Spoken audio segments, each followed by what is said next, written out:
ছেলে আসলে ঘটনা কি আজকে হচ্ছে ভোর ২টায় হচ্ছে আর ব্রাজিল ভার্সাস হচ্ছে নরওয়ের ম্যাচ হয়েছে। সে হচ্ছে ব্রাজিলের খুব বড় একটা ভক্ত।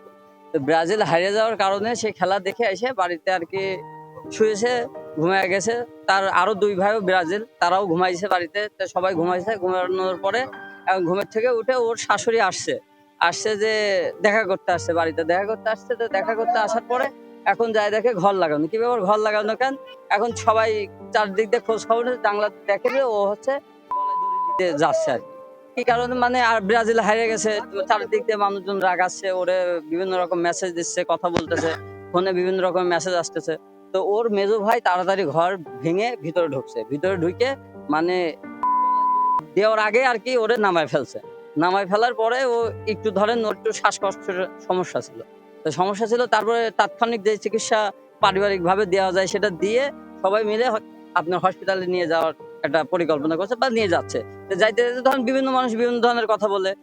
সদর হাসপাতালে যাওয়া খেলা নিয়ে এত উত্তেজিত হওয়ার কিছু নাই ভাই।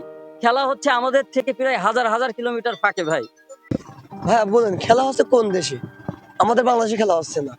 সবার প্রত্যেকটা মানুষই কিন্তু একটা না একটা টিম সাপোর্ট করে বিনোদনের জন্য। সবাই এই যে উস্কানিমূলক কথা যে যাই বলুক না বলুক, এই যে ছেলেটা প্রাণ দিয়েছে, প্রাণটা কি আর ফিরে আসবে? তার ৩ মাসের বাবু আছে, বিয়ে করেছে বছর দেড়েক মতো। এই যে তার সংসার অনেক গরিব, দেখছেন তো বাড়িঘর নাই। তো এটা খেলার জায়গায় থাকবে। এই যে এখানে যে ব্রাজিল যে হারিয়ে গেছে, এখানে ব্রাজিল কোনো প্লেয়ার কি মারা গেছে বা মারা যাবে? আগামীতে চেষ্টা চালাবে।